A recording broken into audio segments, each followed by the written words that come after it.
أهلا وسهلا بكم في حلقة جديدة من سلسلة اللي احنا شغالين عليها حاليا.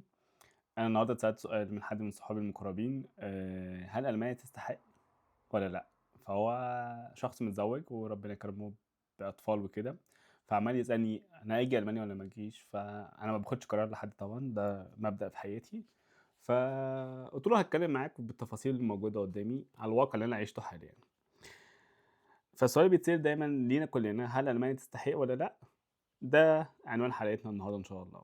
فأنت لو عندك وقت وصحة ومجهود وفلوس تقدر إن شاء الله تستمتع بالحلقة، وإن شاء الله تكون عند حسن ظن الجميع.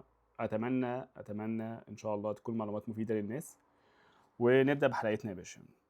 ألمانيا تستحق ولا لأ، ولا الموضوع اتغير؟ هو في نسبة تغير سياسي في البلد نفسها، بما يخص بقى حاجات كتير أوي لها علاقة بالتأمين الصحي، لها علاقة بالتمويل داخل الدولة، لها علاقة بالوضع السياسي، لها علاقة بحاجات كتير أوي.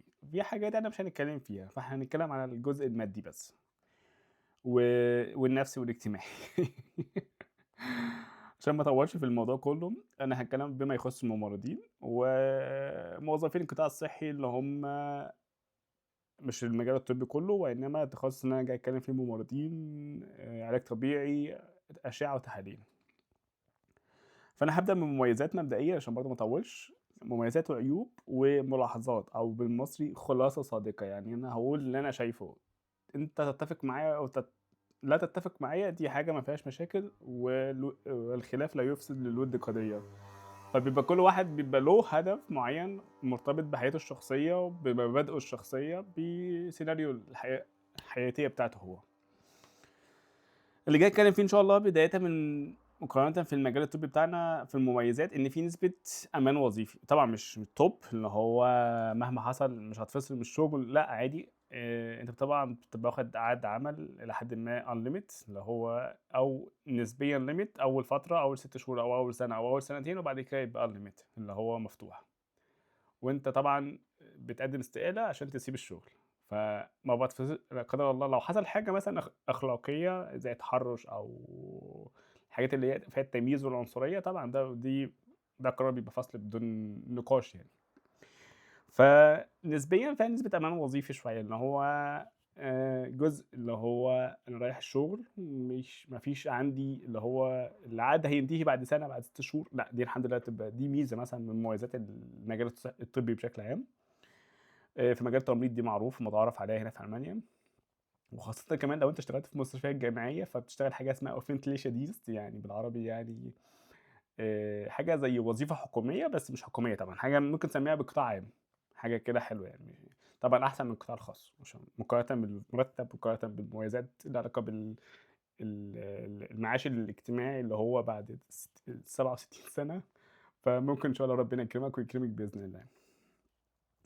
طبعًا بما إن الطلب على الممرضين بشكل عام في العالم كله إلى حدٍ ما في defect، فالطلب دايمًا موجود. فالنظام الصحي إلى حدٍ ما عندنا منتظم شوية ومنظم شوية، من حيث إن في protocols معينة. إحنا بقى لنا أنا الأسبوع اللي فات في الكلية كنا بنتعلم إزاي المستشفى وكل قسم بيحدد هو محتاج كام ممرض وكام ممرضة في الشغل عشان الشغل يمشي. فدي كانت لها معادلة أصلًا، يعني كنت فاكرها حاجة كده عشوائية وبعد كده بالتجربة بنعيش. لأ، طلعت لها معادلة طبية ومعادلة رياضية في حاجة زي كده، يعني ما بقتش اللي هي سلطة بطيخة، بطيخ وبتنجان اللي هو mix. لأ، هو already حاجة protocols يعني، أو لها معيار معين يعني.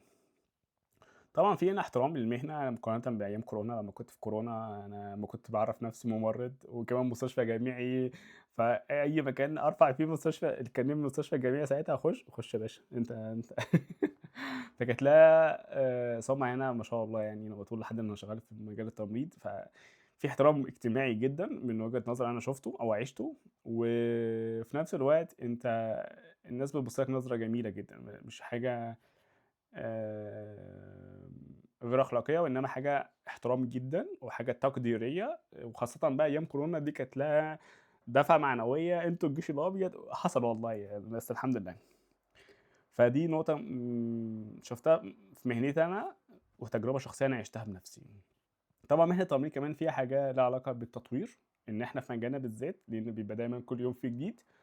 إن أنت في ألمانيا هنا بيبقى عندك عدد ساعات معيّنة في السنة بتتعلّم فيها حاجات كتيرة أوي إجباري لازم تتعلّمها وalready بتبقى مدفوعة منك كأنك في الشغل بالضبط، بتتعلمها بقى من البيت، تتعلمها من المكان اللي أنت بتشتغل فيه، على حسب سياسة المكان نفسه.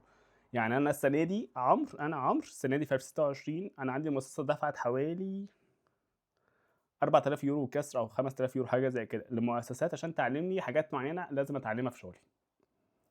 فطبعًا أنا ما باروحش الشغل وإنما باروح المكان اللي باتعلم فيه الحاجة، فهُم بيدفعوا لهم فلوس عشان أنا أتعلمها. أنت شُفت وصلت لفين؟ عشان ده بنسميه عندنا تطوّر الوظيفة نفسها أو المهنة نفسها، فدي كلها مميزات أنا باستخدمها في مجالي. طبعًا لو أنا محتاج المعلومة باروح لها، لو أنا مُجبر عليها برضه باروح لها على حسب عشان مين اللي هيدفع الفلوس، لإن أنا في course أنا نفسي آخده، كلمت الشغل اللي أنا باشتغل فيه قُلت لهم تدفعوا لي الفلوس، قالوا لي لأ، لقيت الcourse في مصر تكلفته نفس الcourse نفس المحتوى نفس كل حاجة، تكلفته حوالي 100€. هنا في ألمانيا التكلفة شُفناها أنا وفلوريان 950€ حرفيًا. هو نفس الcourse نفس المحتوى، بس دي من مصر ودي من ألمانيا، ومش هتفرق كتير لإن already المصدر بتاعها أمريكي أصلًا. ف فهو ده الفرق يعني دي حاجات من الحاجات اللي لأ، أنا أنزل آخُدها في مصر، آخُدها أونلاين، آخُدها في المكان نفسه على حسب يعني، بس إن شاء الله في النهاية هاخُدها بإذن الله. فالتدريب هنا مثلًا في الشغل اللي هو بيدعّمك في حاجات كتير أوي ليها علاقة بشغل بيطوّرك، فدي حاجة كويسة جدًا اجتماعيًا. والاستقرار القانوني أنت بيبقى ليك فيزا معيّنة خاصة بالمجال الطبي بشكل عام، وبممرضين كمان بشكل خاص، إن هي بتسهّل عليك الإجراءات القانونية. مجرد إنك تاخد شهادة المعادلة الأولى وتخلّصها، تلاقي نفسك أخدت إقامة 4 سنين. تعدّي سنتين أو 3 سنين كمان تلاقي نفسك أخدت إقامة دايمة. أنت ساعتها بقى بتعدّي مرحلة اللي هو خلاص بقى ما بقاش شايل هَم المكتب الأجانب والسجل المدني وأروح وآجي وأجدد البطاقة الشخصية والبطاقة انتهت، لأ خالص. فدي حاجات مثلًا موجودة في المجال الطبي بشكل عام ومجال التمريض بشكل خاص عشان تسهّل عليك الأمور شوية نفسيًا. بعد كده طالما أنت ماشي أمورك مستقرة وقانونًا وإيجابيًا في المجتمع اللي أنت عايش فيه، فبتقدّم على الجنسية، فده يعتبر طريق مختصر مقارنةً بمجالات تانية. عشان بس ما نقارنش بقى نخش في مشكلة، فأنا بادّيك بشكل عام القاعدة العامة. طبعًا في عيوب عشان الناس اللي مستنية العيوب، هنبدأ بأول حاجة البيروقراطية، الورقية، الإجراءات القانونية. أنا النهارده كنت شغّال باكتب في مادة كنت شغّال عليها ليها علاقة بالتمويل المادي للمستشفيات عن طريق وزارة الصحة وعن طريق اللي هو صندوق اسمه إيه؟ صندوق التأمين الصحي، هو اسمه كده بالألماني أو بالعربي. المهم يعني، فأنا في المعادلة ديّة إحنا عشان نفهمها أنا كمصري أنا عمرو عشان أفهمها واستوعبها، إن أنا المريض بياخد الخدمة إزاي والفلوس بتروح للدكتور أو الممرض إزاي أو المؤسسة اللي بتعالج، بيمشوا في حوالي 13 خطوة، 14 خطوة. سيناريو سكيزي حرفيًا بشكل مش طبيعي. أنا كنت فاكر إن هو يا باشا حُط الكارنيه بتاع المريض اللي هو التأمين الصحي بتاعه، هياخد الخدمة اللي هو عايزها وخلال 24 ساعة الطبيب بيتعوّض. اكتشفت الموضوع بياخد أحيانًا 3 شهور. يعني أنت هنا نظام في ألمانيا quarter من يناير لحد نهاية مارس، الدكتور بيجمّع شوية حاجات عن طريق حاجة اسمها points في العيادة أو في المستشفى أو، وبعد كده بتبدأ تتعوّض. في حاجات في المستشفيات اسمها pauschal Fallpauschal اللي هو المريض مثلًا داخل يعمل زايدة، فهو رقم الزايدة مثلًا لا قدر الله مثلًا يعني 4000€ مثلًا يعني، فده بيبقى رقم ثابت مثلًا. فالمريض بقى احتاج حاجات زيادة بنضطر نبلّغ التأمين وقصة طويلة، بس المتعارف عليه مثلًا زايدة ب4000€. في معادلة كبيرة جدًا في الموضوع، فإحنا عشان باختصار البيروقراطية، يعني إيه؟ الإجراءات الروتينية الورقية المعقدة، سواء ديجيتال عن طريق النت أو سواء ورقية عن طريق الشخص نفسه بينزل بنفسه يعملها. فهي ألمانيا للأسف مُعترفة بحاجة زي كده، وليّا تجربة شخصية مع مريض من كام يوم فكنت بافكّر في فكرة ما جات في دماغي، فقُلت آخُد رأي المريض اللي باشتغل عليه ساعتها، فباقول له بافكّر أطوّر حاجة في المجال ده عن طريق إن أنا نزوّد خطوة بيروقراطية. المريض اتضايق جدًا ولقيت صوته عِلي، إحنا بنتكلّم عادي بس كُنّا بنتكلّم في موضوع معيّن، فالفكرة جات في دماغي ساعتها، فقال لي: "أنت بتزوّد عليّا بيروقراطية." قُلت له: "عشان نسهّل عليك استخدامك أنت بشكل عام، اللي هو الخدمة نفسها تاخدها بشكل أسرع، بس هنزوّد خطوة بيروقراطية." فهو اتضايق، مع إن هي لها ميزة وعيوب في نفس الوقت عشان بس ما طبعًا عيوب البيروقراطية إنها صعبة جدًا ومُعقّدة، حلاوتها إنها بتحفظ الخصوصية رقم 1، رقم 2 بتحفظ الprocess نفسها، إن هي صعب الاختراق أو صعب اللي هو إنك يعني صعب إنك يعني تخش جوّه المعركة نفسها وتلاقي نفسك اللي هو قدر الله لو digital صعب جدًا الhacking بتاعها سواء ورقية حاجة كده زي اللي هو مدام عفاف في الدور الخامس عندها في ضهرها الدولاب اللي فيه كل الورق بتاع الدولة كلّها فبيبقى صعب جدًا إن هو يخش يخترق الحاجة لإنها معقدة جدًا، فدي بتبقى أحيانًا ميزة. بس طبعًا في غيري شايفها عيب، فأنا مش جاي أتكلّم فيها. طبعًا ألمانيا من الدول للأسف يعني المعيشة حاليًا غالية فيها جدًا مقارنةً بدول تانية، المرتبات بتزيد بس المعيشة بتغلى، حاجة كده اللي هو زوّد ده عشان نزوّد ده ومين بيستفاد ما أعرفش يعني عشان بس ما أخشش في النقطة ديّة، فتكلفة المعيشة غالية، غالية جدًا من وجهة نظري، فأنت بتدوّر على قرية تعيش فيها جنب المدينة عشان المدينة نفسها أغلى جدًا، فأنت لأ تعيش في قرية أحسن، أرخص ماديًا على فكرة. واحيانا بتبقى افضل نفسيا لو انت معاك مجتمع بتاعك حواليك. طبعا من العيوب انك لازم تكون بتتكلم الماني، الانجليزي احيانا ما بياكلش عيشه. فالاندماج تندمج جدا في اللغه والواقع اللي حواليك باللغه الالمانيه. طبعا مفيش حاجه سهله، فالاندماج بياخد وقت ما بين لغه وما بين ثقافه وما بين بقى ايه صدمات حضاريه بتعدي مع الوقت، فدي بتبقى احيانا مش كل الناس تتقبلها. طبعا في حاجه كمان ما ننساش ان احنا في غربه، فالشعور بالغربه.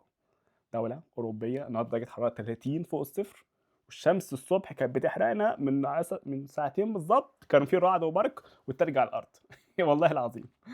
فالشعور بالغربة تجربة تانية خالص، الجو مغيم طول اليوم هو ده، دي جزء من عيوب ألمانيا، بس ده مش عيب اللي هو ده اختلاف نسبي ما بين شخص لشخص، ممكن نلاقي شخص بيحب التلج ويحب الشتاء بس أنا باتكلم بما هو متعارف عليه اجتماعيًا أو ثقافيًا.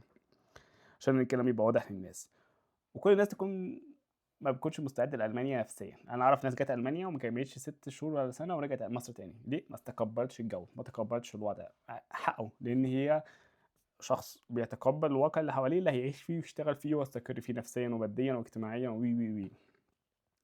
عشان ما أطوّلش، أنا رأيي ألمانيا هي مش حل سحري ولا هي حاجة كابوس للناس، وإنما هي just رأي شخصي يؤخذ تجاه الشخص نفسه. يعني أنا شخص باشوف رأيي أنا ليّا فيها مميزات كذا، كذا، كذا، فيها عيوب كذا، كذا، كذا، فباخد المميزات وأتقبّل العيوب. أنا لأ، مميزاتها بالنسبة لي أكتر من عيوبها، في غيري لأ، يقول إن عيوبها أكتر من مميزاتها، فساعتها أسيبها. فهكذا ده اختلاف شخصي نسبيًا ما بين الناس، فقد تزيد عندي، قد تقل عند غيري، وهكذا الحياة. أنت ممكن تتأقلم مع الوقت، أنا مثلًا فاكر أول مرّة كنت بدأت المعادلة بتاعتي في 1/6. 25/6 طلبوا مننا نحط جدول، الكلام ده في 2021، طلبوا مننا نحط جدول 2022 اللي هو جدول الأجازات والشغل أنا ما كنتش فاهم، إحنا حاليًا دلوقتي في 2026، أنا كنا من كام يوم بنحط جدول 2028 اتعودت خلاص، فأنت بتحط سيناريو السيستم والحياة، أنت طبعًا ممكن أموت قبل ده كله بس الواقع نفسه أقصد يعني، فده الواقع اللي إحنا عايشينه مع الوقت. بس أنا مش عايز أطوّل عليكم، أنا يعتبر خلّصت الحلقة، بس أنت ممكن تشوف إن أنت المميزات دي عيوب، وأنا ممكن أشوف العيوب دي مميزات، فهي ما just هي إلا اختلاف وجهات نظر ما بين الناس. أتمنى تكون الحلقة عجبتك، وإن شاء الله لو في حاجة حابب تسأل عنها بالضبط في السلسلة ديّة ممكن إن شاء الله نحاول نجاوبك عليها بإذن الله. نشوفكم على خير في الحلقة الجديدة. باي، باي، مع السلامة.